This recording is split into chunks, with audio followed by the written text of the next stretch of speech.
할렐루야. 물론 성령 하나님께서 이곳 가운데 우리 153 교회 가운데 함께 계시는 줄로 믿습니다. 제가 요즘 읽는 책 이야기를 먼저 할게요. 제가 요즘 넥서스라는 책을 읽고 있습니다. 이 책은 유발 하랄이라는 좀 이름이 좀 희한하죠. 이스라엘 분이 히브리 대학 역사학자신데요. 이 책은 뭐 기독교 서적은 아닙니다.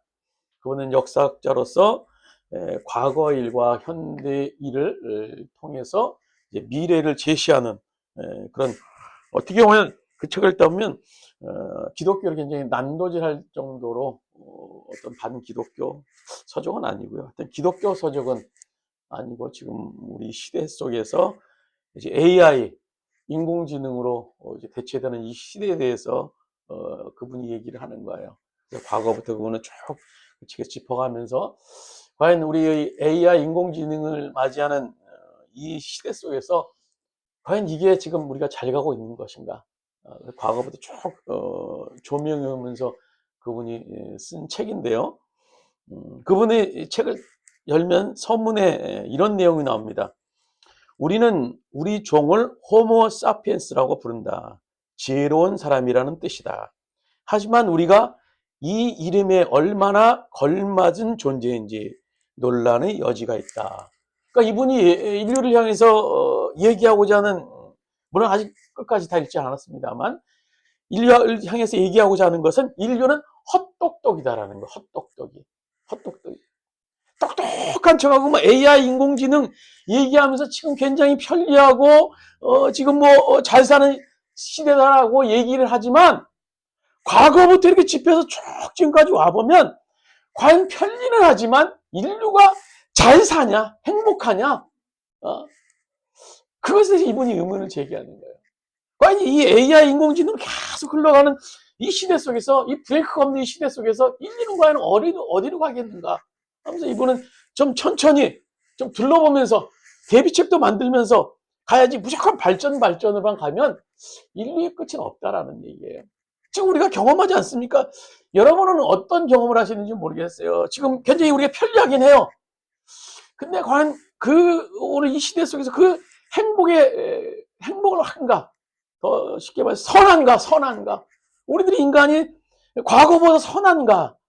라고 잣대를 잴 때는 참 우리는 알 수 없어요. 그것이 예전보다 지금이 좋은가, 나쁜가?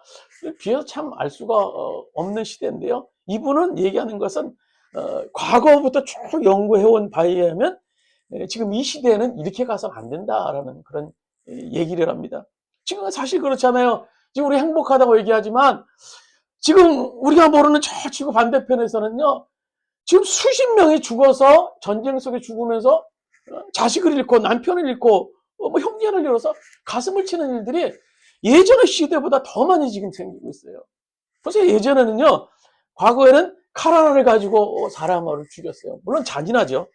근데 칼을 뽑고 사람 베고 죽이는 과정이요, 참 복잡합니다. 우리 생각보다 뭐 칼로 죽이면 단순할 것 같은데, 그래서 한 명 죽이기도 참 어려운 그런 과거의 전쟁의 양상이었어요. 지금은 어떻습니까? 버튼 하나 누르면요, 한 지역에 떨어지면 보통 몇백 명이 죽어요. 버튼 한번, 손가락 한번 누르면요. 그래서 지금 우크라이나, 러시아의 전쟁, 지금 뭐 가자지구의 이스라엘의 전쟁, 그 아픔 속에서 죽는 그 사람들이, 그 폐허 속에서 있는 사람들이 지금 이 시대가 과연 과거보다 좋을까? 좋다? 라는 그런 생각을 할 수 있을까 하는 의문을 가져요. 그 가까운 예로 우리가 이제 코로나19를 이제 얼마 전까지 거의 뭐 종식했다고 마무리했다고 하는데, 2024년 그 WHO 세계보건기구 협회에서 코로나로 인해서 사망한 사람을 보니까요, 700만. 그러니까 뭐 통계가 700만이고 좀 비공식적으로 하면은 그보다 훨씬 더 많겠죠. 700만 규모가 어딘지 아십니까? 얼마인 줄 아십니까? 서울의 인구가 900만이에요. 그러니까 코로나 몇 년 동안 서울의 인구의 사람들이 지금 죽어나갔다라는 거예요. 과연 지금 이 시대 속에서 이게 잘 사는 걸까요? 그뿐만 아니라요, 지금 우리는 이 환경 공해로 인해서 얼마나 심각한 그런 어려움을 경험하는지 몰라요. 뭐 이제 우리가 먹을 수 있었던 것도 이제 쉽게 먹을 수 없고요. 여러 가지 각가지 어려운 인류가 맞이하는 지금의 이런 상황 속에서 과연 우리가 과거보다 간단한 예로 우리가 몇십 년보다 우리 40, 50년보다 과연 지금이 행복할까? 인류가 가는 이 방향, 이 편리함, 발전, 무엇이 과연 행복하게 갈 수 있는 길인가? 우리가 한번 생각해 봐야 되는데요. 그러면서 이분이 계속 이런 얘기를 해요. 인류는 과연 무엇을 추구해야 되는가? 잘 사는 게 뭔가? 어떻게 살아야 되는가? 어떻게 살아야 되는가? 여러분, 우리가 어떻게 살아야 될까요? 어떻게 살아야 될까? 어떻게 살아야 될까? 그렇게 생각하다 보면요, 직면하게 되는 것은 염려입니다, 염려. 어떻게 살아야 되지? 뭐 이렇게 막 복잡하게 변한다 그러는데 어떻게 살아야 되지? 온갖 염려가 우리를 만나게 해요. 오늘 염려 속에 염려를 속에 맞이하는 우리 인류를 볼 수 있어요. 얼마나 우리가 염려가 많습니까, 여러분? 뭐 자녀들에 대한 염려, 앞으로 우리 자녀들이 뭐 결혼을 할 수 있을까? 뭐 공부는 뭐 어떻게 할 수 있을까? 직장은 어떻게 할 수 있을까? 어떻게 먹고 살 수 있을까? 부터 뭐 우리 자녀 우리 본인도 나이가 점점 먹어가는 것에 대한 불안함이 있어요. 머리는 희끗희끗해지고 뭐 이제 하던 일도 그만두고 미래가 어떻게 될 것인가에 대한 그런 염려 속에 빠지게 돼요. 건강에 대한 염려도 있게 되고 내가 이렇게 지금은 두 발로 걸어 다니지만 언젠가는 내가 정말 지팡이 딛고 다니는 그런 어려운 시절도 오겠지라는 그런 두려움, 그러다 온갖 염려 속에 빠지게 됩니다. 뭐 제 자신만 해도 뭐 염려에 대해서 얘기하기 시작하면요, 막 밤새워도 모자랄 정도로 염려가 사실 많아요. 1세기 초대교회 성도들은 이름 앞에 꼭 붙이는 게 있었다고 합니다. 그 뭔가 하면 디테디오스라는 말이에요. 디테디오스 베드로, 디테디오스 뭐 바울. 근데 디테디오스라는 말이 뭔가 하면 이 말은 결코 염려하지 않는 사람이라는 뜻을 가지고 있어요. 그러니까 염려하지 않는 사람 베드로, 염려하지 않는 사람 바울. 그러니까 그 시대 속에서 굉장히 이 신앙을 갖는다는 것이 어려웠기 때문에 그런 말을 앞에 붙였지 않았겠습니까? 그러니까 초대교회 성도들이 얼마나 산다는 것이 그들이 어려웠겠어요. 박해와 또 환난, 또 그 속에서 신앙을 지키면서 사는 것이 굉장히 힘들었을 거예요. 사실 그래요. 염려는 참 쉬워요. 너무 쉽게 우리들에게 다가옵니다. 어떤 문제에 부딪히면 딱 우리가 하는 것은 염려예요, 염려. 그러다 보면 쉽게 들어오지만 우리들에게 미치는 그 염려의 중압감은요, 큽니다. 우리 삶을 마비시키고 잠을 자지 못하게 할 정도로 엄청나게 무겁게 다가오는 것이 염려입니다. 오늘 본문에 등장하는 당시 제자들의 삶이 어땠을까요? 한마디로 오늘 이 제자들의 삶은요, 좀 심하게 이야기하면 홈리스에 가까워요. 홈리스. 그들이 예수님을 따른다고 나서면서 집과 가정과 일터도 다 뒤로 하고 나선 사람들이에요. 그렇다고 예수님께서 뭐 그들에게 월급을 주셨습니까? 뭐 보너스를 주셨어요. 뭐 쌀을 먹을 걸 주고 뭘 줬습니까? 아무것도 안 줬어요. 그래서 그런 그들에 대한 염려의 심각성을 예수님께서 이제 알고 계셨던 것 같아요. 그래서 본문의 제자들에게 오늘 25절부터 쭉 34절까지 말씀하시는 거예요. 얘들아, 널 뭘 먹을까, 뭘 입을까 염려하지 마.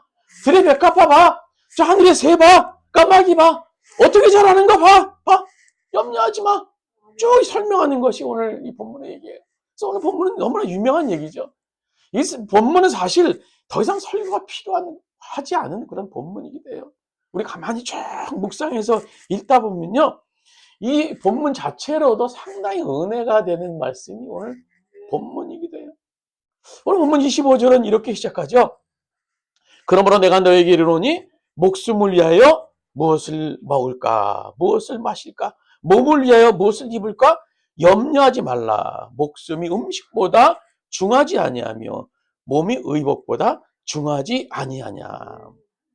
근데 지금 이 제자들이 맞이하고 있는 큰 염려가 뭘까요? 물론 그들이 예수님을 따라다니면서 뭐 먹고 사는 건 사실 문제가 되지 않았을 것 같아요. 뭐 예수님이 없다고 그러면 오병이어의 기적도 막 행하시고, 그러니까 먹는 것은 먹고 사는 것은 뭐 문제가 됐던 것은 아닌 것 같아요. 근데 그들이 맞이하고 있는 염려는요, 미래가 안 보인다라는 거예요. 미래. 야, 이렇게 이런 신세로 예수님을 따라다니다가 미래가 어떻게 될까요? 미래가 어떻게 될까? 미래가 미래에 대한 걱정이에요. 예수님을 따라다니면 먹는 거 그냥저냥 먹고 사는데 미래가 안 보인다는 거예요. 그러니까 다시 말씀드리면 쌓아놓는 재물이 지금 그들에게 없었던 겁니다.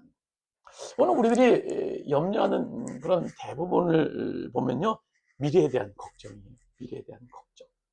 그래서 우리는 그 대비책으로 일환으로 물질을 많이 쌓아놓기를 원해요. 그래서 그 쌓아놓지 못하는 것에 대한 두려움에 빠지는 경우를 우리가 보게 되는데요.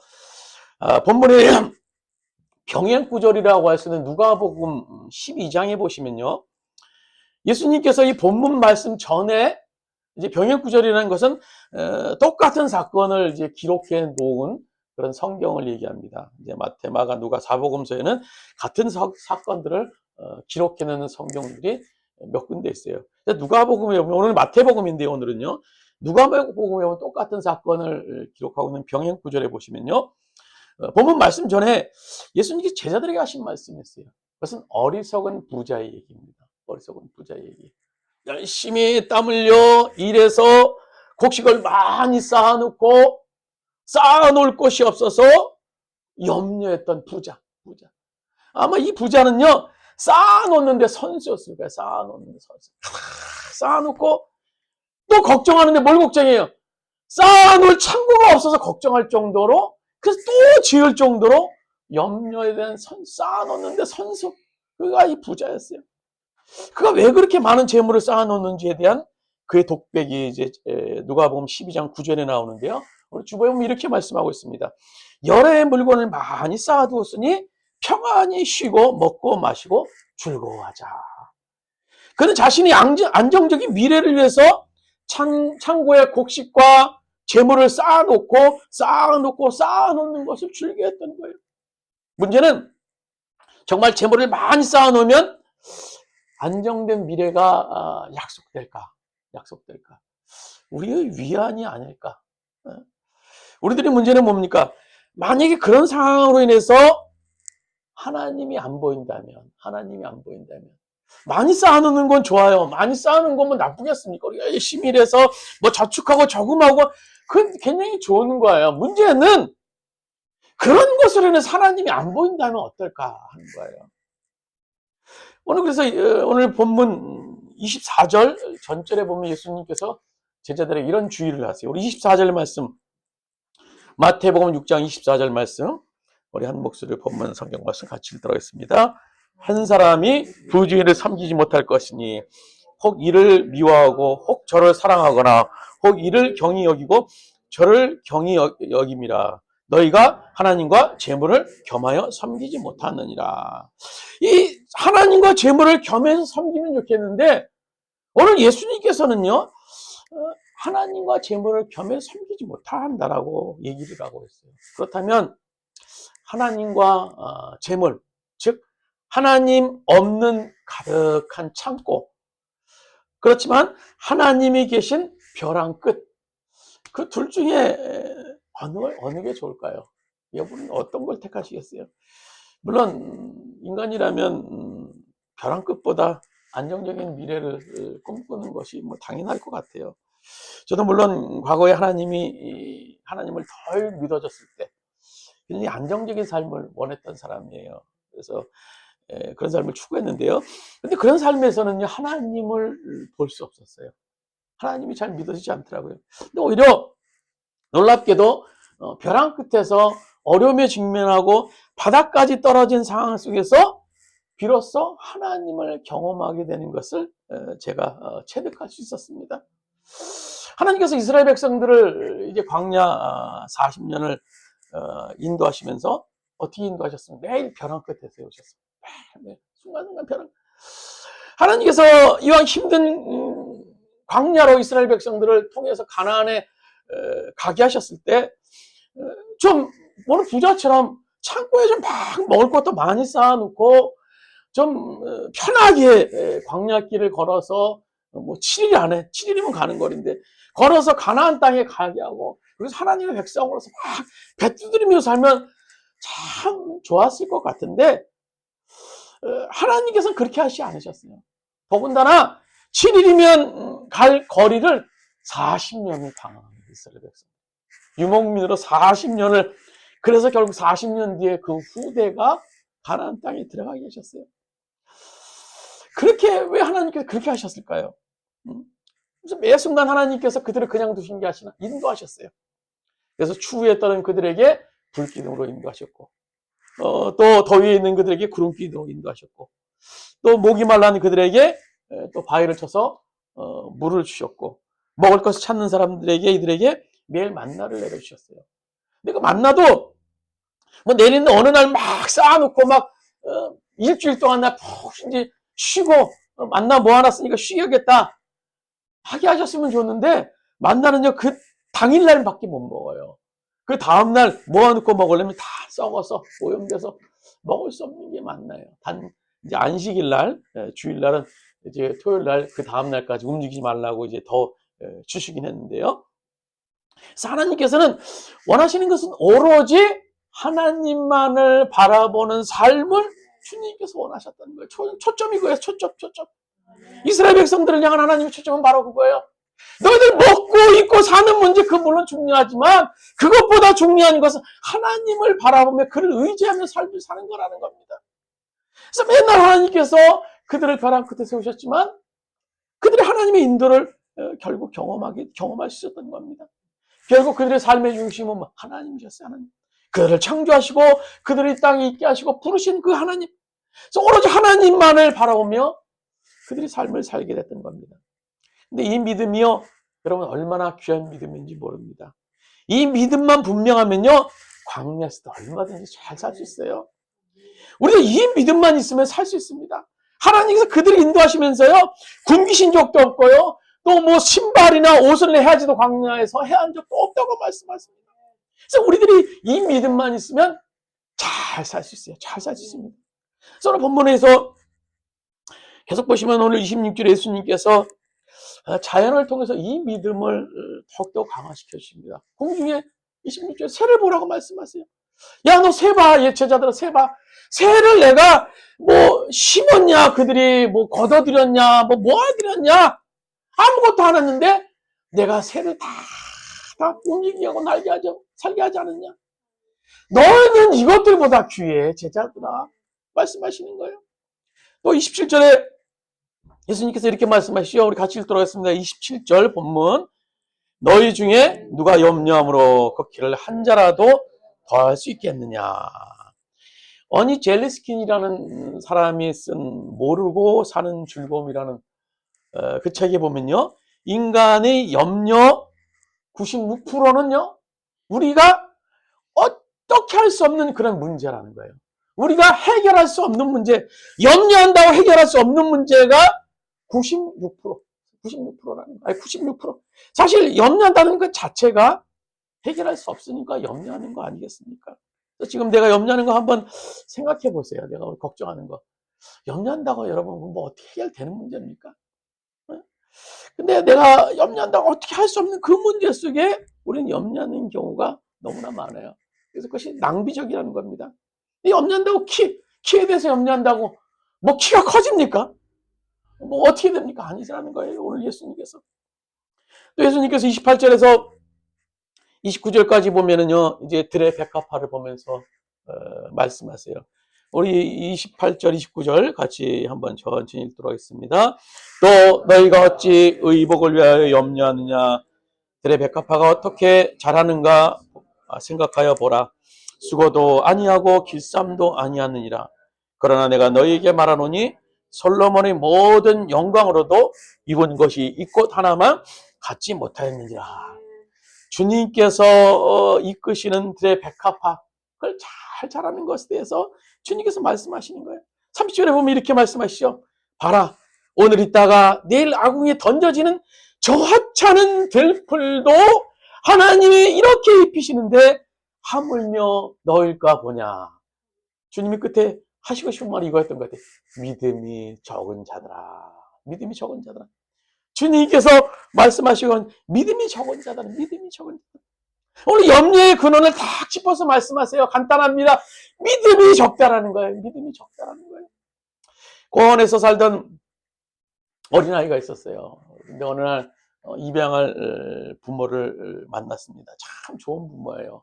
뭐 가진 것도 넉넉히 있었고 또 인품도 좋은 부모를 만났어요. 좋은 가정에 이제 입양을 가게 돼서 부모님의 사랑을 받으면서 이제 자라고 있었는데요.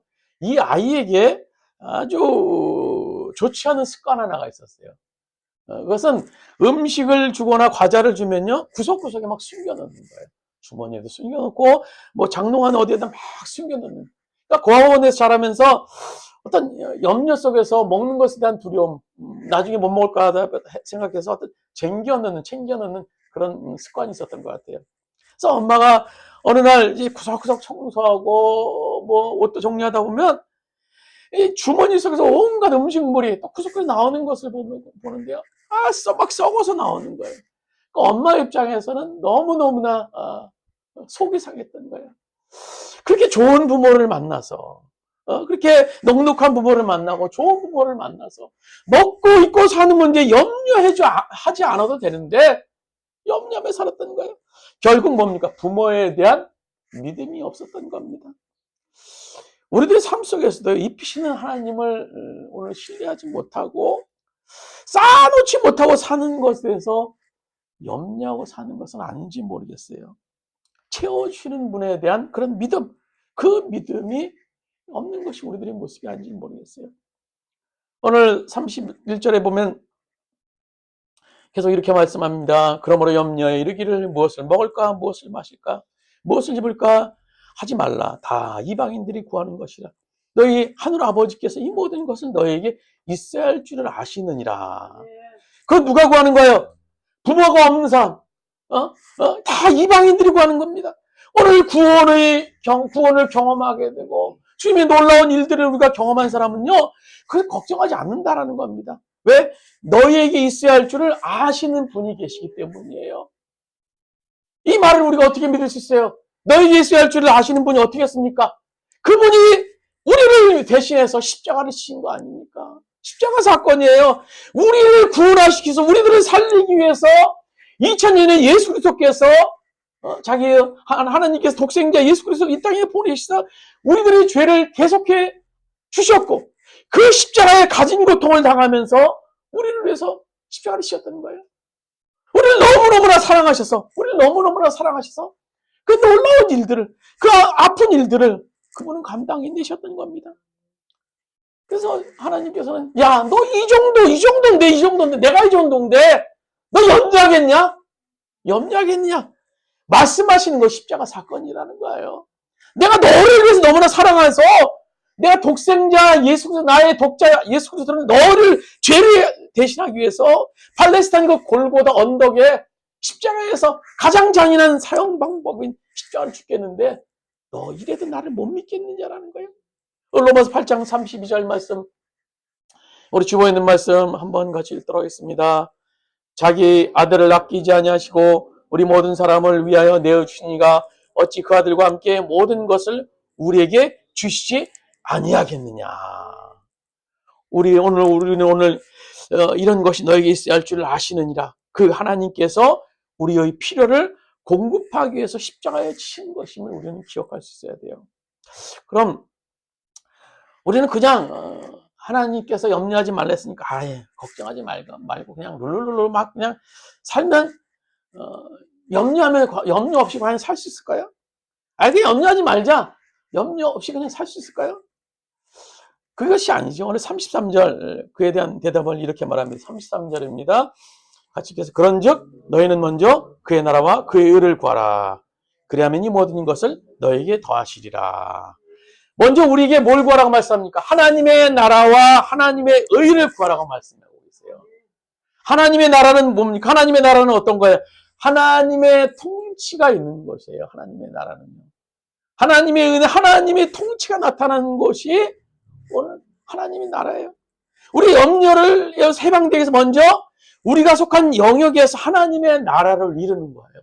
하나님의 통치가 일어나기 위해서. 하나님의 통치가. 하나님의 나라, 하나님의 통치가 어떻게 이루어질까요? 우리가 어떻게 경험할 수 있을까요? 하나님의 교회 와서 막 죽도록 충성하고 막 뭐 360을 교회 와서 충성하면 하나님의 나라가 임합니까? 물론 그것도 하나님의 나라의 일부분입니다. 하나님의 나라를 이루는 일부분일 수 있어요. 우리가 하나님의 나라를, 하나님의 통치를 경험하기 위해서는 가장 중요한 것은요, 내가 있는 곳에서 사랑하면 됩니다. 사랑하면 돼요. 사랑하면 되는 거예요. 우리가 속한 공동체 속에서 사랑하면 되는 거예요. 가정에서 아내와 남편이 사랑하게 되고요. 또 자녀를 사랑하게 되고, 또 내가 속한 직장이나 공동체 속에서 사랑을 나누면 되는 거예요. 서로 사랑하면요. 사랑하면 어떻게 됩니까? 그곳이 하나님의 나라가 되는 거예요. 오늘 요한일서 4장 12절에 이렇게 말씀하고 있습니다. 어느 때나 하나님을 본 사람이 없으되 만일 우리가 서로 사랑하면 하나님이 우리 안에 거하시고 그의 사랑이 우리 안에서 온전히 이루어지느니라. 오늘 우리 가정에서, 우리 일터에서, 또 우리 153 교회 공동체에서 우리가 사랑하며 살 때 그곳이 하나님의 나라가 되는 거예요. 그것이 하나님의 나라가 돼서 하나님이 임하게 되는 겁니까? 임하게 되는 거예요. 왜? 하나님은 사랑이시기 때문에. 사랑이시기 때문에. 하나님의 통치가 경험되는 곳에는 놀라운 역사가 일어납니다. 또 하나는 우리가 하나님의 나라를 이루기 위해서 우리는 어떻게 됩니까? 하나님만을 찬양하며 사는 거예요. 하나님만을 찬양. 우리를 지으시고 이곳에 있게 하셨고 세상에 보내시고 또 우리를 만드셨던 그 하나님을 찬양하며 사는 거예요. 주 하나님 지으신 모든 세계 내 마음속에 그리워볼 때 입술로 다 고백하면서 주님을 고백하면서 주님을 찬양하면서 마음으로도 늘 고백하면서 매 순간 이런 삶을 우리가 살아야 되는 거예요. 우리 역대하 20장에 보시면요. 거기 전쟁 얘기가 하나 나옵니다. 이방 연합군과 이제 이스라엘의 여호사밧이 이끄는 그런 군대와의 전쟁 기사가 나와요. 그 이방 연합군과 이스라엘의 전쟁인데요. 그 연합군의 규모는요 어마어마했어요. 반면에 이스라엘 군대는요 몇몇 안 됐습니다. 뭐 그 전쟁은요 보나마나 뻔한 전쟁이었어요. 정말 이스라엘 연합군은요 이스라엘을 압도할 정도로 많은 숫자였습니다. 상대가 안 되는 전쟁.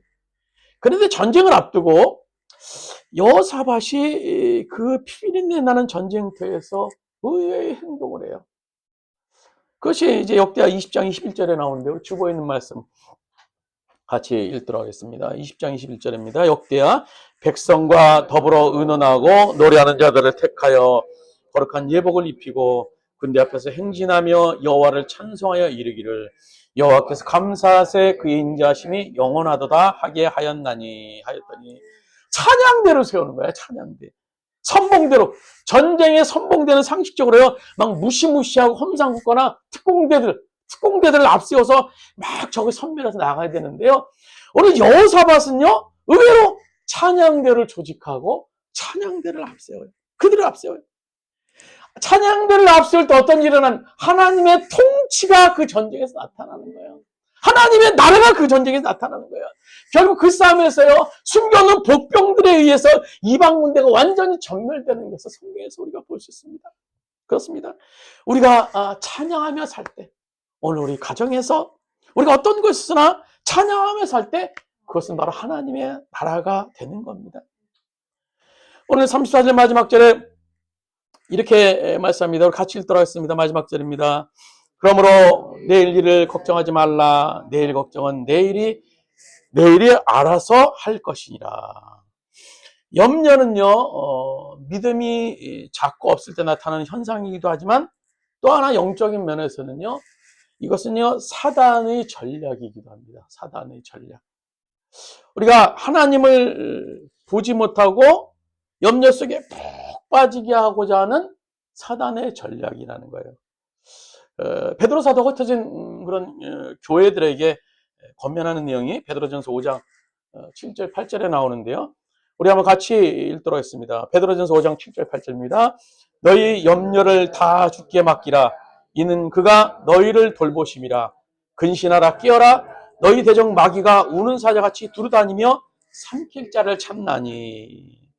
우리는 단순히 걱정거리로 염려한다고 생각하지만요. 오늘 이 말씀에 비추면요. 염려할 때 그 안에 염려마귀가 있다는 거예요. 염려마귀. 우리를 꽉 잡아서 근심하게 만들고 인상 쓰게 만들고 하나님을 찬양하지 못하게 하고 사랑하지 못하게 만드는 사단의 고도한 전력이 숨겨 있어요. 제 개인적인 얘기를 하면요. 저는 선천적으로 걱정의 사람이었습니다. 걱정에 꿍꿍대며 살았던 사람이에요.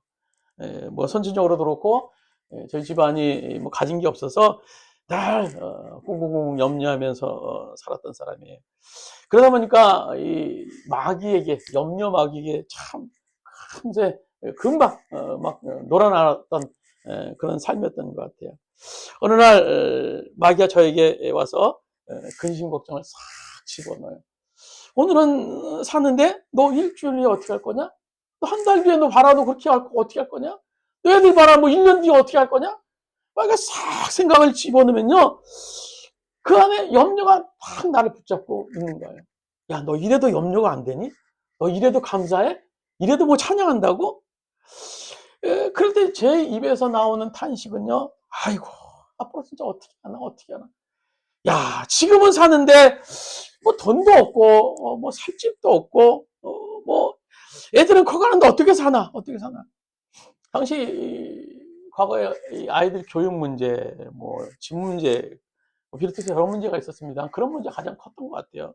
특히 이제 미국에서 딱 나오자마자 뭐 맞이하는 그런 문제는요 너무너무나 컸어요.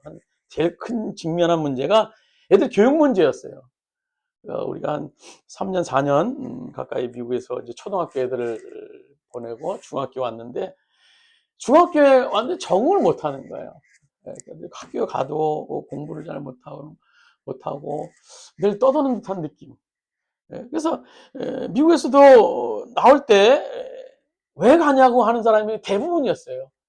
그 코스는 미국에서 코스는 어떻게 되냐면요. 거기서 4년, 5년 이제 공부를 하면 그 다음에 이제 부목사 자리에 가서 영주권을 받는 거예요. 영주권 받으면서 이제 거기서 좀 지내면 이제 담임 목회 자리도 나옵니다. 한국처럼 미국은 담임 목회 자리가 없진 않아요. 한국처럼 무슨 이렇게 라인을 타서 가는 것이 아니라 미국에선 담임 목사가 뭐 어느 날 전도사 하다가 목사 되면은 그 다음날 담임 목사, 큰 교회 담임 목사 하는 사람도 있어요. 그러니까 우리처럼 그렇게 어려운 담임 목사 자리가 어떤 줄이 있지 않고는 줄이 없어도 갈 수 있는 것이 그런 상황이었어요. 그래서 왜 가느냐라고 얘기를 하는 사람들이 애들 여기서 이제 교육시키고 뭐 대학도 보내고 좋은 대학도 가는데 하지 왜 그러냐라는 그런 사람도 꽤 있었어요. 초창기에 그래서 이제 한국에 돌아와서 굉장히 그 얘기가 이래서 이분들이 가지 말랬구나 라는 그런 사실을 경험하게 됐어요. 교육 문제, 뭐 사는 집 문제, 뭐 없는 돈 다 끌고 가서 뭐 전세 조금 있는 거 다 유학 비용으로 다 썼으니까 뭐 오는데 뭐 집이 있겠습니까? 그래서 자 어떻게 하나 그때 마귀가 가장 크게 저에게 역사했던 것 같아요. 야, 너 애들로 어떻게 할 거냐? 너 고등학교 애들 제대로 가겠냐? 너 집 앞으로 어떻게 살겠니? 너 이제 너 힘들면 좀 있으면 반지하 갈 수도 있어? 너 어떻게 할 거야? 너 어떻게 살 거야? 그런 염려를 마귀에게 저에게 마음속에 마귀가 집어넣기 시작하면요. 정말 뭐 삶에 대한 의욕부터 모든 것이 다 귀찮아졌어요. 근데 제가 시간이 이제 쫙 지나고 나서 이제 오늘 하나님의 은혜를 깨닫고 이렇게 보니까 지금 너무나 잘 먹고 잘 살고 있는 거예요. 또 과거부터 지금까지 이 시간을 이렇게 반추해 보니까요. 그동안 과거부터 지금까지 잘 먹고 잘 살고 있어요. 애들 교육 문제요? 염려한 대로 안 됐어요. 지금 뭐 애들 다 뭐 학교 다니면서 대학 다니면서 다 공부를 뭐 잘 하고 있고요. 또 집 문제도 뭐 그냥저냥 뭐 저희 집은 아니지만 그냥 남들 사는 거 많지. 그냥 살게 되고, 염려대로 된 게 하나도 없더라고요. 걱정했던 것대로 된 게 하나도 없어요. 오히려 어떨 때 보면요, 제 삶은 좀 죄송한 말씀입니다만, 웬만한 큰 교회, 대형 교회 담임 목사보다 나은 삶을 사는 것 같아요. 이건 제 혼자 뇌피셜입니다만, 제 혼자 생각이긴 합니다만, 그러니까 하나님께서 이렇게 우리를 염려하게 만들지만 그 돌보심의 결과를 생각하면요, 정말 감사할 것밖에 없다라는 겁니다. 오히려 과거부터 오늘까지 저의 삶을 보면요, 정말 놀라운 하나님의 은혜를 경험했다는 것을 우리가 보게 됩니다. 근데 과거에 사단이 저를 철저히 속였어요. 너 지금 쌓아놓는 거 없는데, 너 지금 모아놓은 돈 없는데 앞으로 어떻게 살 거냐? 애들 하는 꼴 봐라. 너 집 꼴 봐라. 어떻게 살 거냐? 그래서 오늘 성경과 같이 우는 사자와 같이 마귀는 지금도 우리를 염려의 무기로 삼킬 자를 찾고 있어요. 너 그렇게 기쁘다고? 감사하다고? 사랑한다고? 야, 너 네 꼴 봐라, 네 꼴 봐. 앞으로 어떻게 될 건데? 앞으로 어떻게 될 건데? 오늘 우리에게 오늘 임한 은혜가 충만합니다. 우리에게 임한 하나님의 은혜가 충만한데 우리는 그 은혜를 누리지 못해요. 오늘 하루하루의 삶 가운데 하나님이 우리에게 주시는 그 은혜를 누리기도 사실 부족한 시간들이에요. 우리의 24시간은요. 그리고 그 은혜로 우리는 어떻게 사랑하며 하나님을 찬양하며 살기에도 부족한 시간이에요. 지금 24시간은요. 그런데 우리는 염려에 빠져서 고민하고 근심하며 살게 된다면요. 염려에 붙잡혀 살게 된다면요. 얼마나 미련한 일입니까? 얼마나 미련한 일. 오늘 성경 34절에 보세요. 내일 걱정은 누가 합니까? 내일이 알아서요. 내일이 알아서. 내일이 알아서. 이걸 영어 성경은 이제 좀 더 와닿는 NIV 성경은 이렇게 기록하고 있습니다. Do not worry about tomorrow. 내일에 대해서 염려하지 마십시오. 그리고 또 이렇게 말합니다. For tomorrow will worry about itself. 그러니까, 염려를 하지 말아야 될 이유가 있는데 그것은 itself. 그것 자신이기 때문이라는 거예요. 그 자신이 누굽니까? 내일. 우리 물 먹으러 갈 때 셀프 서비스라고 그래. 셀프 서비스. 자신이 스스로 하는 걸 셀프 서비스. 그러니까 내일은 내일 자신의 거라는 거예요. 내일 자신의 거. 그럼 누구 것입니까? 내 것이 아니라는 얘기예요. 내일은 내 것이 아니라는 얘기입니다. 내일은 내 것이 아닌데 우리는요, 오늘 하루 살면서 충분히 임한 그 은혜를 누리기도 바쁜데, 내일이 내 것이 아닌 것을 가지고 끌어다가 염려하니 얼마나 우리가 미련한 겁니까? 내일은 남의 것이라는 거예요. 내일은 남의 것. 내일은 남의 것. 우리는 지금 어떻게 살아야 될까요? 우리는 어떻게 살아야 될까요? 오늘 누리세요. 오늘 누리세요. 오늘 누리세요. 오늘 누리세요. 지금 하나님의 은혜가 충만합니다. 눈을 여서 하나님의 은혜를 바라보세요. 하나님의 은혜. 사랑하며 살기에도 부족한 시간이에요. 하나님을 찬양하며 살기에도 부족한 시간입니다. 근데 뭘 걱정하고, 10년 뒤에, 1년 뒤에 어떻게 될 것인가 염려하며 삶을 살고 있습니까? 오늘 우리에게 주신 하나님의 은혜 충분히 누리면서 가정에서 사랑하시고, 교회에서 사랑하시고, 일터에서 사랑하시고, 시간 날 때마다 찬양하시고 하나님 앞에 영광 돌리는 삶을 통해서 오늘 우리 삶의 영역 속에서 하나님의 놀라운 나라를 경험하게 되는 여러분 되시기를 주님의 이름으로 축원드립니다. 잠시 기도드리겠습니다. 주님, 오늘 아무것도 없었던 제자들을 향하여서 주님께서 말씀하신 그 말씀을 우리가 교훈 삼기 원합니다. 그것은 우리를 향한 말씀이기도 합니다. 너희는 먼저 그의 나라와 하나님의 나라와 하나님의 의를 구하라. 그리하면 이 모든 것을 너에게 더하시리라. 오늘 염려 많은 이 세상, AI, 인공지능 복잡해지는 이 세상 속에서 우리는 어떻게 살아야 됩니까? 오늘 말씀에 의하면 주님께서는 우리가 이 땅에 놓인 영역 속에서 사랑하며 하나님을 찬양하며 살 것을 말씀해 주고 계십니다. 우리에게 염려하지 않게 하여 주시옵소서. 염려하게 물러가는 역사가 오늘 우리 가운데 일어날 수 있도록 주님 하여 주시옵소서. 하나님을 찬양합니다. 오늘 가정에서 사랑합니다. 주님, 우리 가운데 하나님의 통치가 일어날 수 있도록 주님 역사하여 주시옵소서. 이제는 우리 주 예수 그리스도의 은혜와 하나님 아버지의 무한하신 사랑하심과 보혜사 성령님의 감화 감동된 교통하시는 은총의 너희는 그의 나라와 그의 일을 구하라. 그리하면 이 모든 것을 너에게 더하시리라. 말씀 붙잡고 승리하는 삶을 살길 원하는 우리 153 교회 모든 성도들 머리 위에, 또 이 말씀을 듣는 모든 우리 성도들 머리 위에 이제부터 오늘까지 함께 하시기를 간절히 축원하옵나이다. 네.